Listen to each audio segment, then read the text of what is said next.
দক্ষিণ চুরিলাম থেকে রামনগর পর্যন্ত সংযোগকারী প্রধান রাস্তার বেহাল অবস্থায় নিত্যদিন চরম ভোগান্তির শিকার হচ্ছে এলাকাবাসী। এমনটাই অভিযোগ তাদের। বিশেষ করে হেরমা এলাকায় রাস্তাটির অবস্থা সবচেয়ে খারাপ।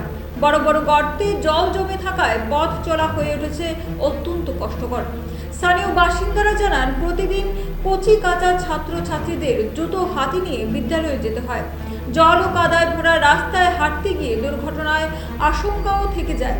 ছোট বড় যানবাহনের চালকরাও সমস্যার সম্মুখীন। এক চালক জানান, দিনভর গাড়ি চালিয়ে যা আয় হয় তা প্রায় সবটাই গাড়ির মেরামতে খরচ হয়ে যায়। রাস্তায় যেভাবে ধাক্কা খেতে খেতে গাড়ি চলতে হয়, এতে প্রতিনিয়ত ভাঙচুর লেগে আছে। এলাকাবাসীরা দ্রুত এই রাস্তাটির সংস্কারের দাবি করেছেন। তাদের অভিযোগ, দীর্ঘদিন ধরে বিষয়টি প্রশাসনের নজরে আনলেও কোনো স্থায়ী সমাধান হয়নি। এখন দেখার বিষয় প্রশাসন এই সমস্যার স্থায়ী সমাধানে কতটা দ্রুত পদক্ষেপ নেয়। রাস্তাটা অনেকদিন ধরে খারাপ হয়েছে, মেনটেনেন্স করা হইতেছে না। এই গাদা দিয়ে আমরা চালানো লাগতেছে, মেনটেনেন্স লাগে, গাড়ির মেনটেনেন্স লাগে অনেক বেশি। কেউ করতেছে না, ঠিক করতেছে না আর কি। আমরা গাড়ি চালাইতে বহুত কষ্ট হইতেছে। এই রাস্তাটা চুরিলাম থেকে রামনগর অব্দি গেছে, এই ভাঙাচোরা দিয়ে চালানো লাগতেছে, মেনটেনেন্স বেশি, গাড়ি নষ্ট হইতেছে। এই জায়গার নাম হেরমা।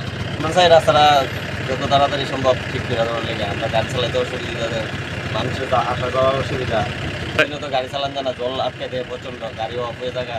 হ্যাঁ, এই রুটে গাড়ি চালাই। আমরা চাই যাতে সরকার এটা তাড়াতাড়ি একটু ঠিক করে দেয়। ঠিক করে দিলে আমরা গাড়ি চালাইতে সুবিধা, গাড়ি মেনটেন্স কম লাগে। আসা যাওয়া করে বেশি, আমরা এটা আইতে চান আমাদের।